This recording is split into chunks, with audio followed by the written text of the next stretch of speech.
Good afternoon, everyone, or morning, or evening, or whatever time it is when you're watching the recording. Welcome to Writing Compelling Proposals. Particular welcome to Phil and to Maria, whose proposals actually help us to make today more realistic and grounded. Okay, let's first of all just recap our agenda. Technology willing, this sometimes technology is not. Let's try this. So our agenda for today goes as follows. My enter button is not playing. Okay. Let's just go back to this view, shall we? We're going to look at the 5 characteristics of a true value-centered, compelling proposal.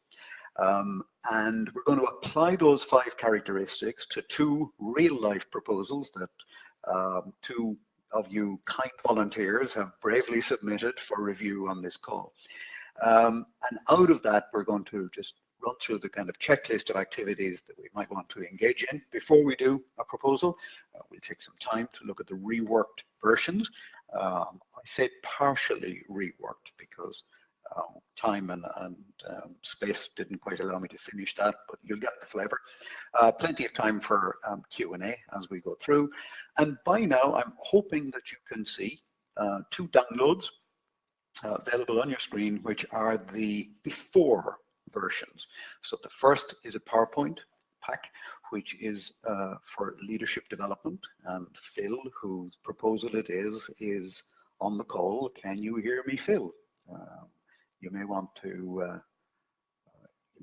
unmute yourself in order to be able to participate. Just checking. Phil says yes. Good. Let me just see, Phil, if I can unmute you. Perhaps I'll ask Claire to have a look at that while I carry on, rather than distract the flow of the webinar. The overall thrust of this is to make sure that right from the off, we engage with customers as their partner and not their servant. This is not as easy as it looks sometimes, because sometimes the very process of proposal writing, even the word proposal itself, can drop us into a servant role, even when this was not our intention. I think we're getting a bit of noise from Phil there, so if you want to just mute yourself, Phil, for a sec, you can then be in control from there on. And therefore, all the way through this, as we prepare to write, as we talk to the customer about setting up that presentation or sending in that proposal, we want to make sure that we come across as their partner.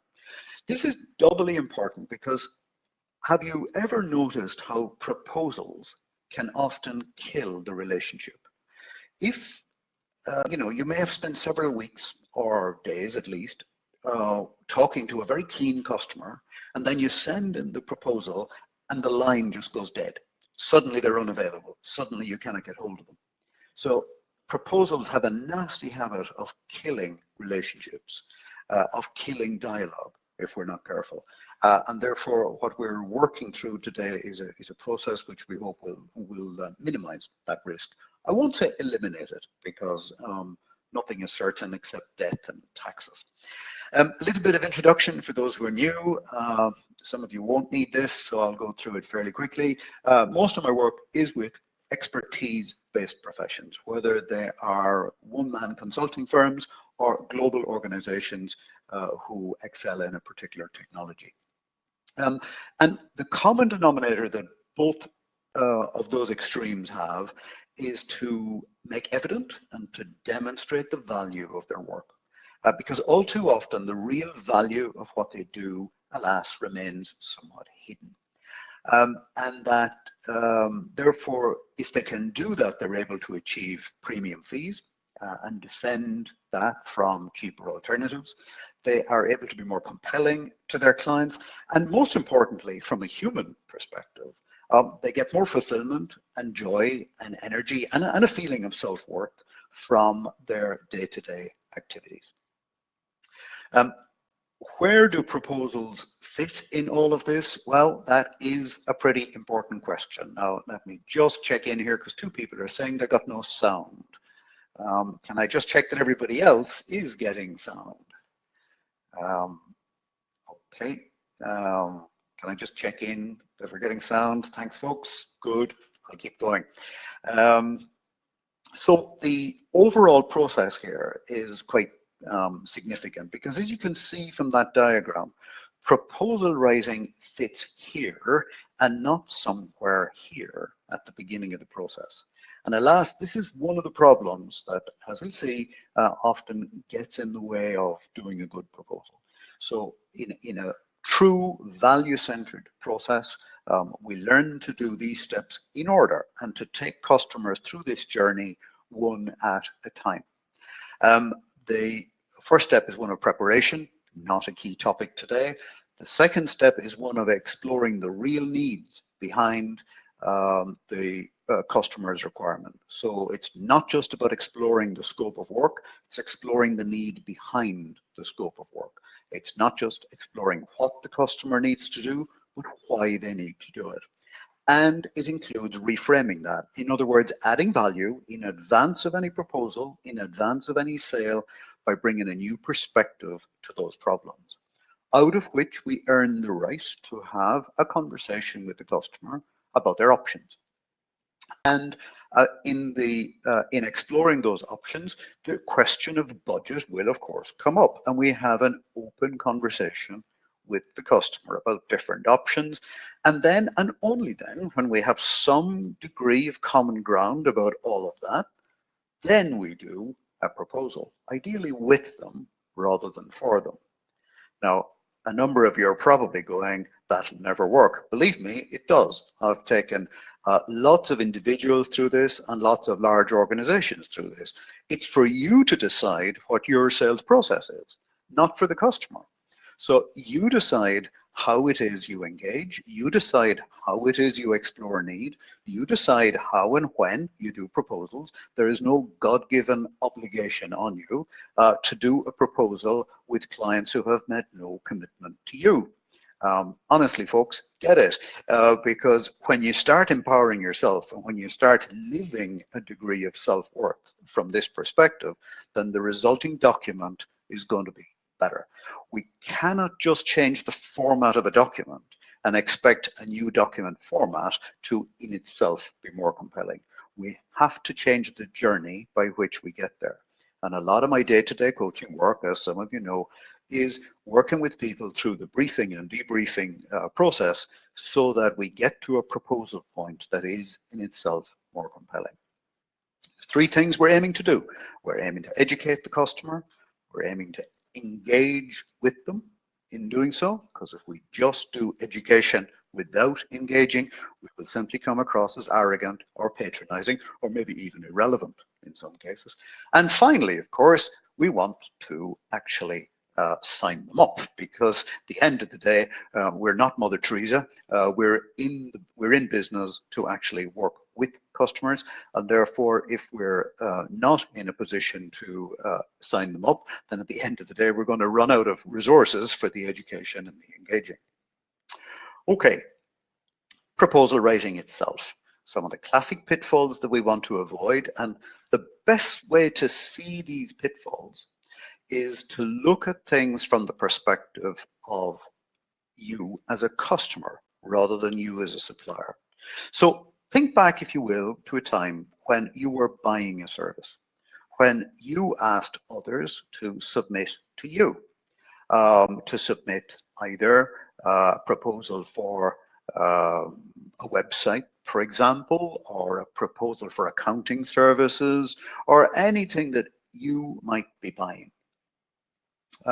If you look at things from the perspective of the buyer, and really try and stay in those shoes for a moment, if you can get hold of a proposal near you or on your desktop, you will find 5 pretty much recurring characteristics in many proposals. Number one is they are very much about the supplier and their services. Probably 90% of it. In many cases, 99% of it. There'll be one paragraph at the beginning which thanks them, which thanks the supplier for getting involved.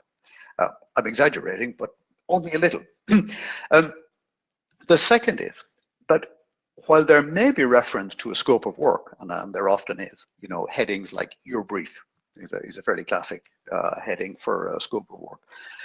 There usually is scant reference to the why behind that, to the business or operational, or I might add, organizational objectives of the project. Third thing is they rarely, and today is an exception, because some of the proposals that we are showing you in a moment do actually avoid this pitfall. They make no reference to what you have to do other than pay the money, you as a buyer in this case. If there is any reference to value at all, it's often discounts. Now, again, fortunately, we're not seeing that today, but believe me, many of the proposals and many of the negotiations that I'm party to often lead with discount. We seem to be in a discounting culture. And I love that distinction articulated by Warren Buffett that goes, price is what you pay, value is what you get. These are not the same thing. So when we're talking about value here, we're talking about what you get, the benefits you get, or the risks that you want to avoid.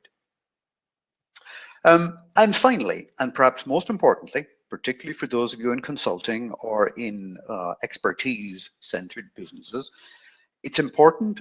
A proposal reads very differently depending on whether it's making the case for a specific approach or a specific supplier. If it's campaigning for a supplier, then of course it sounds like advertorial. If on the other hand, if it's campaigning for a specific approach, then it's a much more valued document that's likely to go around the buying organization. Okay, let's get into the proposals itself. I'm reading Tommy's comment. Yes, we are going to talk about strategies to get familiar with the client context on one of the next webinars. I'll talk about those at the end. Today is about the document itself. The next two webinars is about how we get there. The purpose of today is primarily to show the difference in end result. Because often we have to see that before we understand the need to do things differently to get there in the first place. It's classic application of begin with the end in mind. Now, is Phil on call? And if so, can you hear me, Phil? Way, superb. Welcome and thanks for submitting the first one. I'm just going to pop it up on my screen here for a second. So here was what Phil sent. So would you like to introduce it, Phil, and just describe a little bit what the project was without in any way, of course, betraying client confidentiality? Okay, yes, this was a proposal to a council who wanted a blend of executive coaching and leadership development. The leadership development was for the board, if you like, and the next layer, the senior management team below them. There were a variety of different things that they wanted to get better at, to overcome, and we'll take a look at those in a moment. Is that sufficient intro, John? That's super, Phil. I'll just further, because what I'd like to do is spend more time on the after rather than the before version. So yep. If I can just briefly make some comments about this one, and then, or rather, better still, invite our attendees to have some, to review this one. Notice how the very first item on the agenda is a little about us. Most people actually start with that. And I will be encouraging you in this webinar to not do so. It's actually more important to begin with them than to begin with us. By the time you're presenting a proposal to them, they should know who you are. Of course, you can put that further down, but what's really compelling is their priorities, not us. So one of the changes we'll see in a moment relates to that. The second is, notice the second pitfall. The second pitfall is talking about the brief, but not necessarily on why. One of the things that Phil and I have done in the lead up to today is we've had a phone call to actually explore the why, and I've embedded that a little bit into the reworked version. And the third thing is, yes, we want to produce an approach that is valuable and relevant to them, but it is their approach. It isn't necessarily yours. So you want to campaign for an approach that's right for them. And we want to link that to their objectives. Any other comments, observations on the, I mean, we could go through the detailed one. There's 46 slides in that pack, I think, so I don't think we're going to go through all of them, Phil. What happened with this version? How did the customer receive this version of the proposal? Sorry, John, can I just cut in? This is Claire. I just want to make sure that everyone could download the handout that John is referring to under the My Channel section in the top right. Did people get this download so you can see the proposals that John's going through? Great. Okay, thanks. Good. That was the right answer. Thank you. And by the way, apologies for those struggling with sound. I know one or two of you are. I don't really know what the cause of that is, in that the vast bulk of you are able to hear it. So technology and me, this is not something that I can comment more about. Back to Phil. Phil, how did the customer receive this? It was a mixture. I think the starting point, I mean, this was a proposal that was presented to them rather than just sent through the post. And there was a complete spectrum of response from, oh, this is really interesting, tell us more about this, through to at one stage a completely, well, I described it as a Mongolian hailstorm or something. It was just, the room went cold and totally blank faces. Until one of the people, the 12 people we were presenting to, actually said, oh, I asked them to put that in. and that was weird because, first of all, it appeared as if nobody else knew anything about this particular topic. And this was the return on investment section.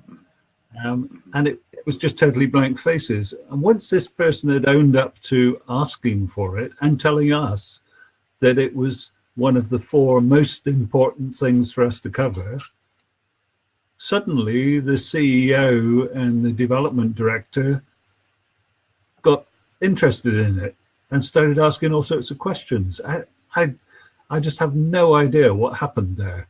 But as I say, it was an extreme of really good and some slightly weird moments. How far into the presentation did that happen? That was about towards the end, 3/4 of the way in. Right. They might have got bored by that time. Yeah. Well, one of the things that we want to do is to front end all of that engagement, to have that right at the beginning rather than at the end. Because if we can, and this is an environment where we're presenting to 12 people. In many cases, you'll be doing it by email or by a document. That's our second example in the world of recruitment. But when we're in a position where we're workshopping a presentation through with the client, then we want the animation and we want the questioning and even the disagreement. We want that to happen as early as possible, because if it happens right at the end, it tends to dissipate the energy of the proposal. What happened subsequently, Phil? Did the proposal get accepted? No, it didn't. And that that in itself was slightly weird. I mean, we were aware that there was somebody else, at least one other party bidding, and that they had done a lot of work with them previously on a particular part of the topic in terms of psychometric testing. Right.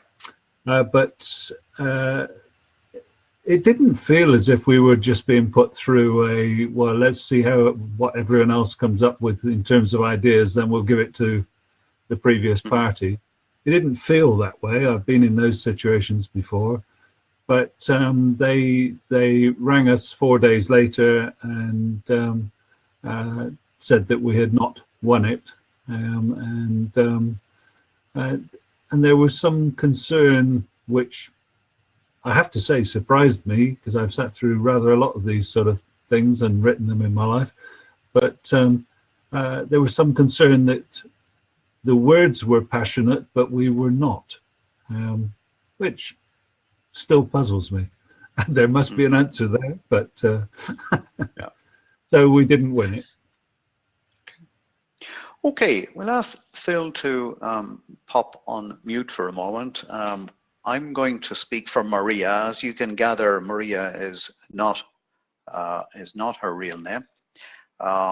Maria is in recruitment, and in a very specific sector of recruitment, because and this is one of the reasons why we've taken great care to anonymize this proposal, because even if the sector was identified, then it would be all too easy to identify the company for which Maria works. So in order to avoid that, and therefore to avoid any embarrassment, I'm speaking for Maria, and the one thing you can be sure of is that while she is in recruitment, her real name is not Maria. This is, I would introduce this as a fairly typical emailed proposal. So unlike Phil's, which is a PowerPoint, and I think reasonably typical of a PowerPoint presentation, give or take a few headings, then this is also fairly typical of what happens not just in recruitment, but in accounting, in web design, in services generally. This has the virtue of being short. I've been on the receiving end of one of these recently, which is considerably longer, about 9 pages, which means even more work for the person who wrote it. Again, notice, let's go through the various pitfalls we mentioned before. Number one, is this about the customer or is it about us? And as you can see from this, there is in fact, I'm just quickly checking, I don't think there's any reference to the customer here. I know you've had this shared with you already, so I'm going through it rather quickly. If I may have missed it, but certainly if there is any reference to the customer down here, it's pretty well buried. Secondly, it actually makes little or no reference, I think no being correct, to why they are recruiting or to what's going on in their world. Now, again, I did have a phone call with Maria, so I now know, and the reworked version actually has that in it. It does, however, and this is a plus. It does, however, emphasize what the customer should do, or at least would be very helpful if you can supply the following. Good one, Maria. We often don't make enough use of this. There's a paradox in proposals. Your approach is more compelling if you emphasize what the customer needs to do rather than just what you need to do. It's one of the ways in which you set up a partnership approach right from the beginning. So bonus points for that and for the detail of it. And finally, obviously, we're not here to talk about pricing today. Many of you know I'm passionately against rates per day, so we'll deal with that in another forum. But of course, we normally, this is a fairly normal structure, I think, for a recruitment assignment. What I'd like to do is to get on to the changes, get on to the shifts we want to make, because at the end of the day, that's where I think you will see the power of this. So what are those shifts? Well, let's highlight them in summary. Number one, we're going to make the proposal primarily about the customer and their needs rather than us and our services. We're going to discipline ourselves, if we're on a Word document, not to mention ourselves on page 1, or at least the first few paragraphs, or the first few slides, as the case may be, if it's on PowerPoint. This is a good discipline. You'll find it awkward to start with, but actually once you slip into this new narrative, you'll find it's quite easy. We're going to highlight the why behind the project, second shift. We're going to talk about the business or operational or organizational reasons that underpin this assignment. We are going to emphasize what they have to do, as you see Maria's already does. We're going to recap the benefits and risks to be avoided, and we're going to pepper the proposal with those all the way through, because the more you allude to risk and how to prevent it, then the more valuable your proposal becomes. It's all too easy to postpone consideration of a benefit-oriented proposal. It's much harder to postpone consideration of a risk-oriented proposal. So no matter what field you're in, whether regulatory or taxation or accounting or web design or whatever it might be, think about the risks that you save your customers, because by putting those risks into proposals, you will immediately make them more compelling. And this will be particularly true when we get to those proposals where customers tend to sit on the fence, and training and development is one of those areas where, as Phil will testify, it is all too easy to postpone a developmental project for another quarter or another year. And finally, we'll be far more credible, and the proposal will be shown to senior managers if it makes the case for a specific approach rather than just makes the case for you. And again, I'm hoping that we'll see the power of this in the next 2 documents. So speaking of documents, can I encourage Claire to start sharing? And I'm hearing nice ding ding, which probably means it's already happened. Yippee. Gives me a moment to just check on the questions. So apart from the questions I've expected, we're getting lots of technology stuff today. Yeah. Okay. Yeah, lots of technology. Still not sure what the sound issues are, but okay, all the handouts are there. Good. Cool. I'm going to carry on. Claire, if you keep an eye on the question box, please. If I'm missing any content-related questions, please cut in. Okay, let's go and look at what we're at the proposed structure. I'm going to skip a little bit here in the interests. No, I'm not going to skip anything. I'm just going to cover it quickly. Before you do that quotation, remember those steps earlier. There's certain key things you need to have done first. We're going to talk a lot more about those in the next 2 webinars. Above all, the context questioning that allows you to tick the answers to these questions above.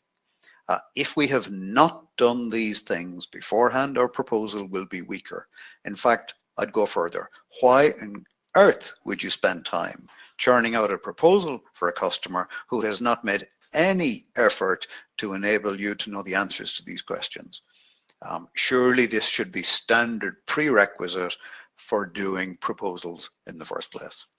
I could go on at length for at least an hour on this. Don't let me. Let's get on to the proposed structure. We're halfway through the webinar. This is a very old structure. It was originally developed by Capgemini in the 90s. I came across it in my days in project management and program management. I didn't immediately see that it applied well to proposal writing. I started using it in my IT days, which I assure you is a very long time ago. They have reinvented IT since I did it. Now I struggle to do webinars. And the structure is, you can use any variation of headings. I suggest you don't use these exactly, least of all if you're ever pitching to Capgemini, who invented it. This gives you a very good structure for bridging from the customer to you, rather than trying to bridge from you to the customer. The biggest defect I see in many proposals is they're trying to bridge from us to the customer rather than building the bridge the other way. If you build the bridge the other way, you get the animated conversation at the beginning of the meeting rather than at the end. And therefore, we're deliberately navigating from their background, their objectives, and hence the project scope, all the way through to our deliverables. This structure, by the way, was not developed for sales. It was developed for getting multiple stakeholders onto the same page for complex projects. And I think this is to its credit. It's a narrative that allows people to understand the logic of what is being done in their terms, as in the terms of the recipient, rather than in our terms, i.e. the language of the supplier. So let's look at these, and as you'll see, I haven't just copy pasted in that background objectives scope piece in. We've changed it a little bit, but let's have a look at each of these, and we're going to start with Phil's, and this is the rework. I have one content question. Sandeep wants to know, when you say customer, do you mean the end customer or the organization buying from you? I mean the organization buying from us. So the buyer that you're in front of. So in this case, the council. Okay, Phil, this is the reworked version. While Phil is finding his microphone, notice how we've changed even the title. So right from the off, the previous version said proposal for XXX council. Notice this time we've removed the word proposal. Proposal is a weak word. I would suggest don't use it. We've actually changed the title to what they want to do rather than what we want to do. Phil, Yes. would you want to take us through this a little bit? As you said earlier, you and I talked about this, John, and I absolutely agree with that first slide changing for the reasons you've already given. It feels personal to the people receiving it, as opposed to something being thrust upon them, which the word proposal does tend to do. Then the background was really built out of the questions that you asked me, and as a coach myself, questions are the key thing. But it's easy to ask somebody else questions. It's always very difficult to ask yourself questions, self-awareness and stuff like that comes into my trade. Seems to go out the window when you're writing a proposal. So I must close the window sometime. And the key thing that stood out in our conversation, for me at least, was their need to protect their reputation as a new management team, as people who are trying to change things with the stakeholders in the community. They wanted, I remember very vividly the way you described it, that being in a local authority is not the same as being in business, in that you're always having to explain your decisions. So those last 2 points there were deliberately put there to bring that out. Yes. And then Phil corrected me on this. I had the word complications on this slide, but you quite rightly pointed out, Phil, that could be in itself a problematic heading. You prefer the word challenges, and I agree with you. This is what makes it hard. Notice that this is the third slide of the presentation, and we're summing up for the buyer what makes their life hard. Yes. Or why change is not easy. Now, question for everyone, why might we be doing this? Why this emphasis on highlighting what makes the project hard rather than what makes the project easy?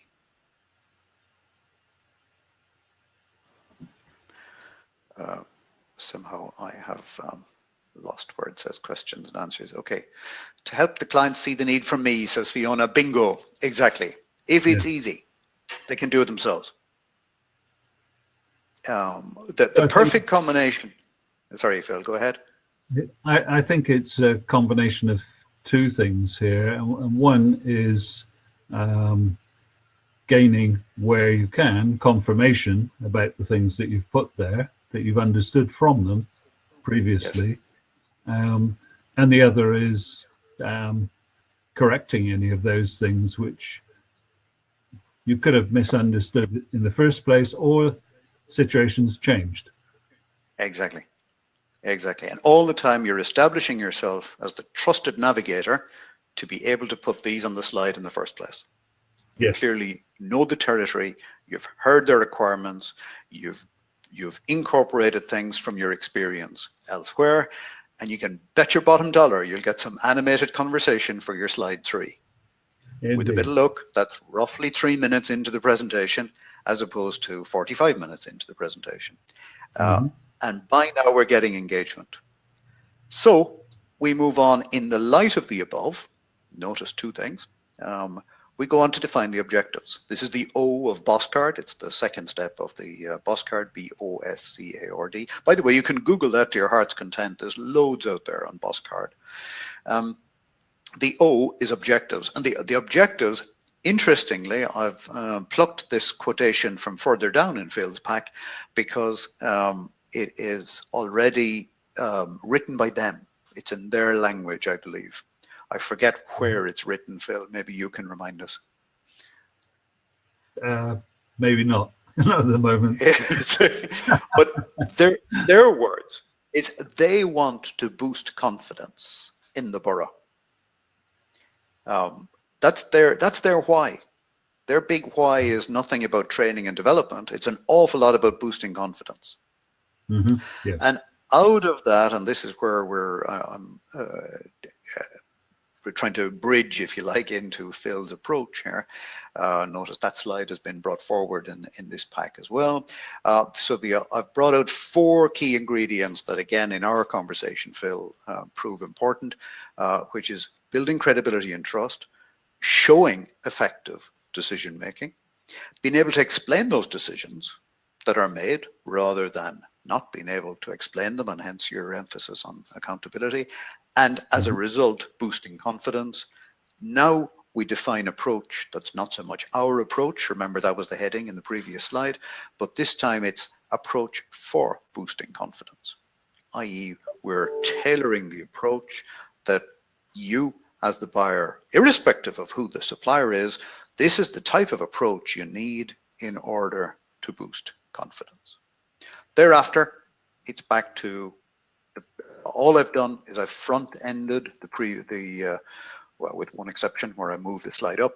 I have simply left the original slide pack intact, but front-ended it with less than a half dozen, I think, 4 slides, which now I've done this with large organizations who have enormously technically complicated slides, and we've usually, rather than reworking all of that, and not to mention the legal risk that would create, we've simply done it as an executive summary, encapsulating essentially the elements that we've done here: background, objectives, scope, BOS. The rest of the BOSCARD you can tailor to your heart's content. But notice what happens when we discipline ourselves to make those first 5 or 6 slides about them rather than about us. What did you notice was the biggest difference, Phil? Well, first of all, it felt much more comfortable just going through it. The questions that you put to me about the original version, none of them were surprising.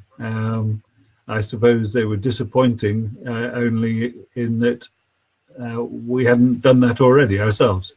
And that's why what I was meaning by ability to ask somebody else questions is always much easier than asking yourself. Or writing a document is always harder than adjusting somebody else's skeleton document. I'm aware of that right now. And let's be kind to ourselves here. You know, in theory, we all have the skills to cut our own hair. In practice, we lack the perspective. So it's one of the reasons why it's very hard to give ourselves a haircut. It's very hard to look at objectively at our own proposals and our own sales process. Yeah. That's where external input, wherever you get it from, I'm campaigning for choice of approach, not choice of supplier, but wherever you get it from, it's important to get some external critique of one's sales process, including proposals. Why? How many opportunities are we wasting when just a few minor tweaks would change things and change things significantly? Okay, mindful of time, thanks Phil. I would like to move on to a second example where again you're going to see the same principle applied. And this time I've kept the new stuff in orange, and again I've just front-ended, I've larged, you know, from here on, roughly page 2, I have left the rest intact. This is the Maria version. Let me make that window a little bit bigger so that you can read it. Now, the discipline that I set myself here in writing it is not to mention us as the supplier on page 1. So I have quite unashamedly lifted the headings of background objectives straight in. And this time, notice how this backlighting completely changes the story that follows. Even though I haven't changed the story a jot, it's still about talent mapping. It's still about predicting and engaging the future talent pool. All of that was in the previous proposal, somewhere down here, very far down here. Talent mapping, there we go. But what I have done is I've front-ended the proposal with a bit of background, which talks about the fact that XYZ Consulting, which of course they're not in consulting, are suffering from a small talent pool. They're suffering from their senior people being very busy. They are suffering from a constant feeling of being under-resourced, and they have been disappointed by other recruiters failing to attract suitable candidates. Now, I'm guessing that anyone reading this is going to go, at all of these 4 things. And then we go on, a little bit like the complication slide last time, to detail some of the ways in which this is constraining future growth. And you can even add in other factors from your marketplace knowledge that actually make the complications even harder. Don't be shy of stating the complications. The perfect mix for you is when the value is high, but also the complications are high. If the value is low, there's no reason to buy you. If the value is high, but the complications are low, they'll do it themselves. So the perfect blend that we want is where the value is high, but the risks are high. One of the things that, sorry, I'll come back to Roz's comment later. One of the reasons that people do skip to the last page of a proposal is that if it's not about them. If you actually write about them in the beginning of the proposal, they will read it. One of the reasons that clients skip to the last page of a proposal is they just know it's going to be all about you and your history and yada, yada, yada. But you front-ended with stuff about them and you watch the difference that makes. And then we go on to the objectives. In the light of the fact that this is hard and is going to be a challenge for the future, we start to create an approach. And it's an approach that's based on the company specific, not the supplier specific, where we're going to introduce this topic of giving them some low-hanging fruit. Notice the benefit statement, 1.2 million per revenue per year. It could well be cost saved or avoided, of course, as well. We're going to systematically identify a talent pool. We're going to deliver that approach in specific ways. And then we go on to incorporating the other elements we talked about later.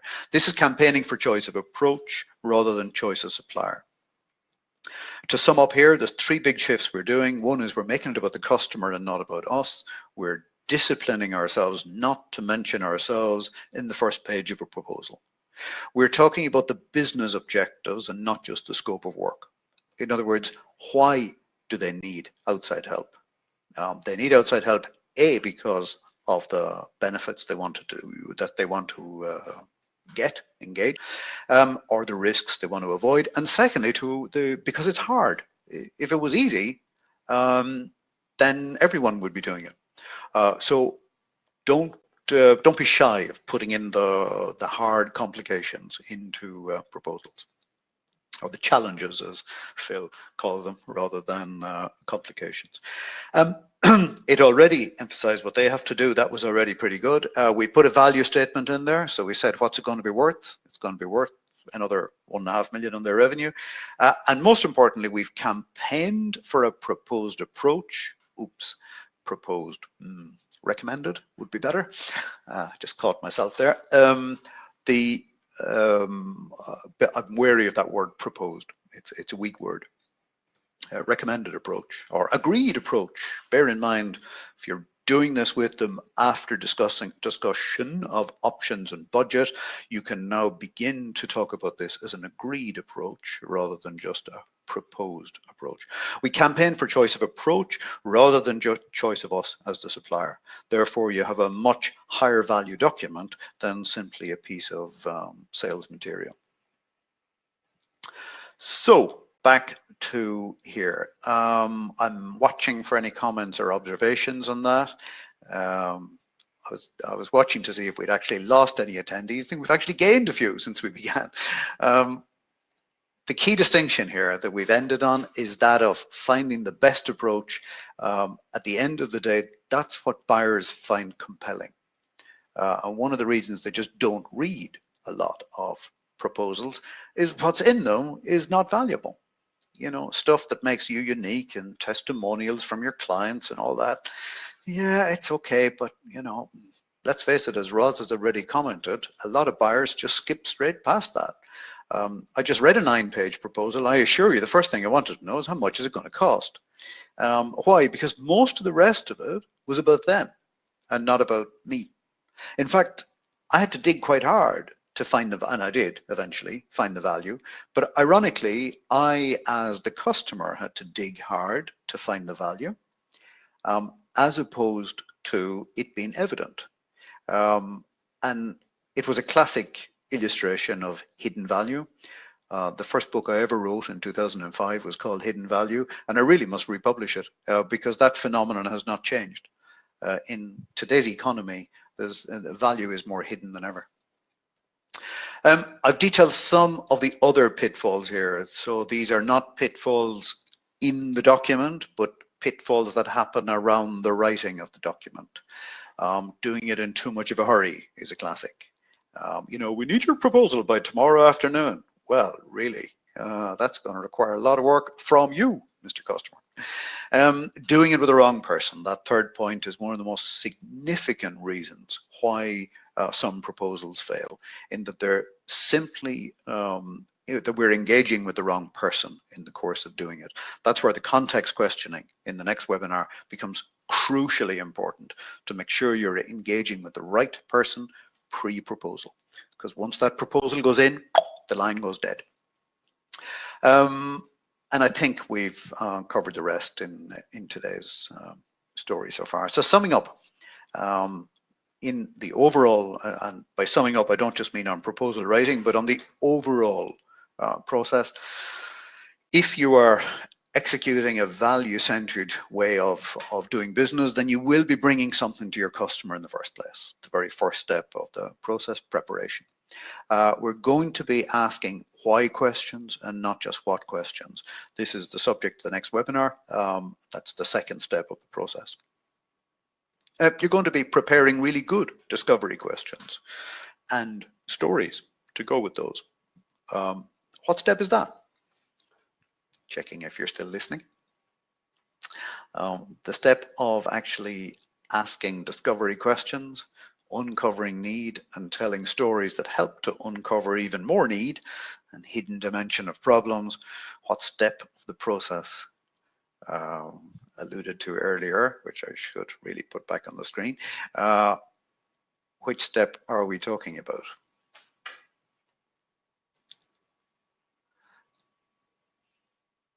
Yeah, definitely.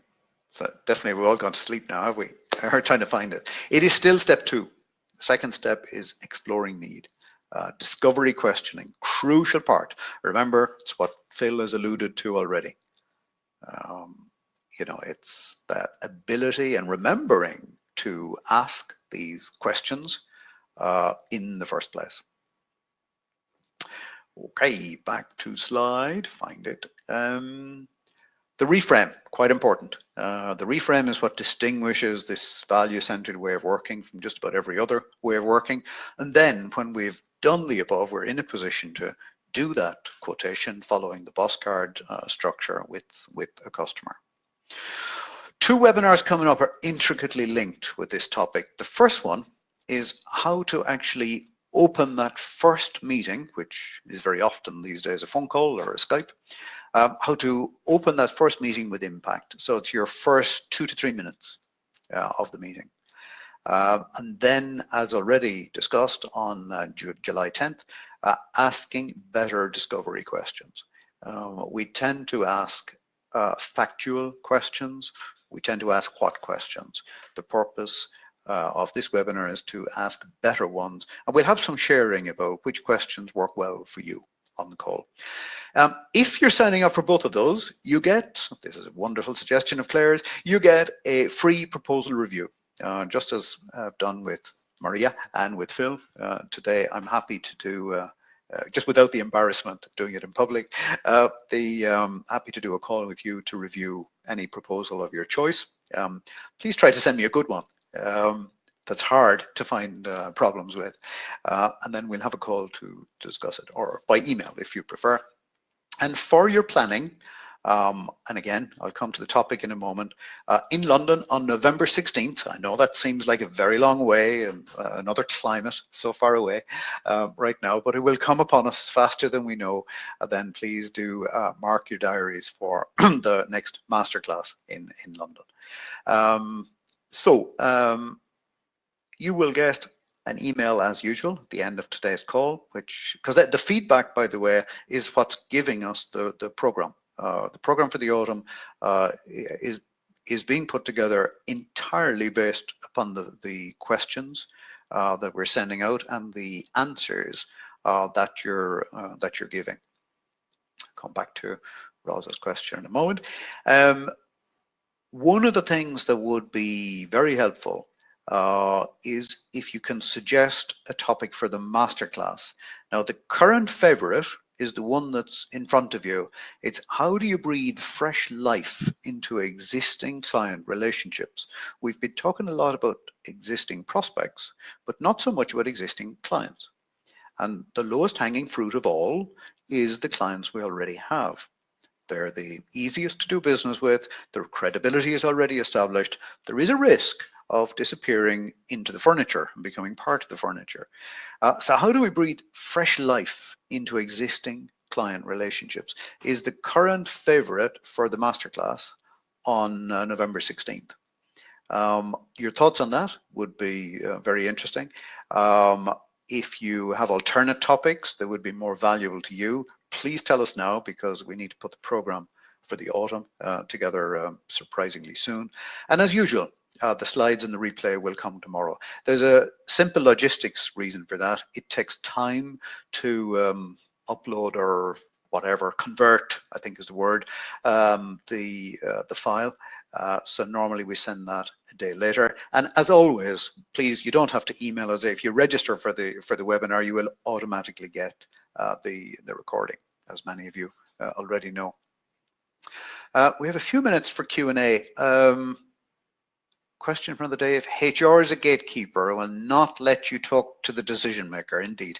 So we often have the gatekeeper curse, either because procurement are involved and you cannot talk to a decision maker, or HR is indeed the gatekeeper.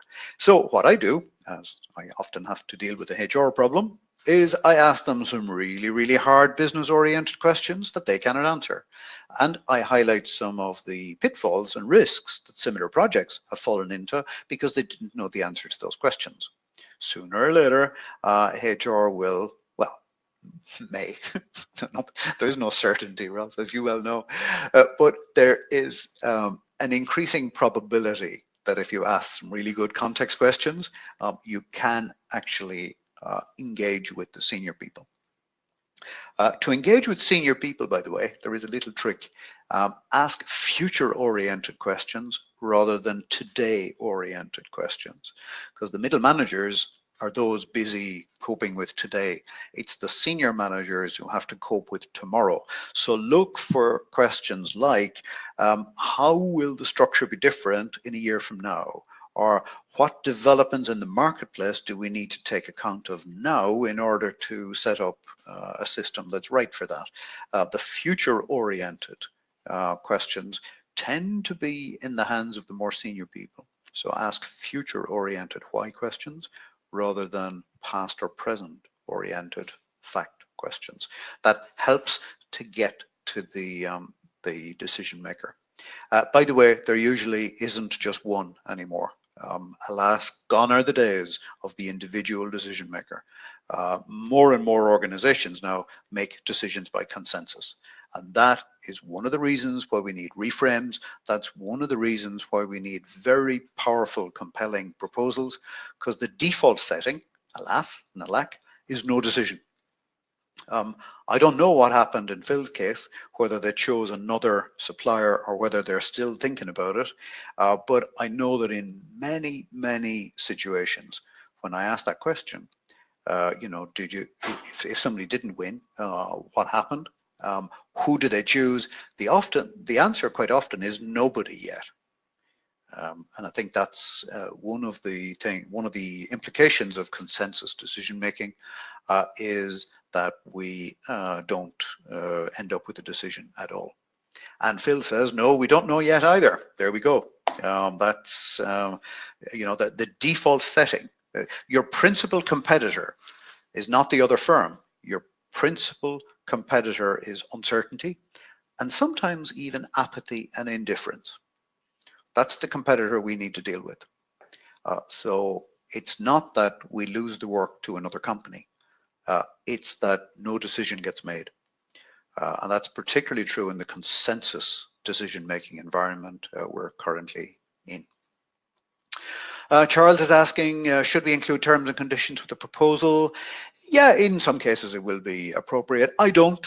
You know, I think it depends on the business. If I was putting in, you know, $500,000 of capital equipment, I would certainly want to include a set of terms and conditions. Do I put in a set of terms and conditions for training programs? No. I keep the program, I keep the proposals very, very focused on what they want to achieve, on the approach, on you know, that there may, when I put in costs, I of course allude to the fact that these are invoiced in advance. But beyond that, I don't start populating the proposal with legalese. Again, you see, the problem with this is it smacks of we're looking after us rather than looking after you. And even when it's well intended, I find that, alas, it often lands badly with clients. It sounds like we're perhaps giving too much. How do you give a price if not fee per day? Oh, that's a whole webinar, Jane. Fixed price, project fees, retainers, so many options here. But rates per day start as a strategy to protect your earnings, but actually it ends up setting a ceiling to them. It puts a roof over your head rather than doing what it's intended to do. When I'm a buyer, I don't want to buy time. I want to buy outcomes. I want to buy the result of the time. I don't mind when people take holidays or take a day off to go to the dentist. As you know, none of my business. Don't want to know. Just want to keep the eye on outcomes. So much easier to manage. How else can you follow up when you haven't heard how the email proposal has been received? Another way to follow up is call them about something else. Call them about another marketplace development. Call them about something that's entirely different topic. And then do the, by the way, how's your decision making going on the development program? Calling up, chasing to see how the email proposal has been received. The default setting there is don't take the call. So email them or call them about something entirely different. Something you want to ask their advice on, something that you want to explore for to see if it resonates with them. Anything else under the sun other than have you decided yet? Because again, that's a pretty weak form of follow-up. A lot of the coaching work that I do is on the detail of this stuff. Just on that, for example, the question that's just popped up about how to follow up. You know, it's the little changes that make the big difference. It's not, oh wow, we do one thing differently and that changes everything. We do a lot of little changes. So we ask different context questions. We reframe requirements rather than meet requirements. We do proposals where the first page is about them, not about us. And when we add all of that together, what it does is it encourages customers along the steps of the customer journey. Further than they otherwise would have traveled. So think of this as many steps rather than magic wand stuff. Thanks everyone. Please let me know about the on the feedback and the topics for the masterclass. Special thanks to Phil and Maria for the time you've put into this. And if there's any aspect of today's webinar that you want to follow up on, you're very welcome to get individual help with that. And wish you all a very good afternoon. Thanks everyone.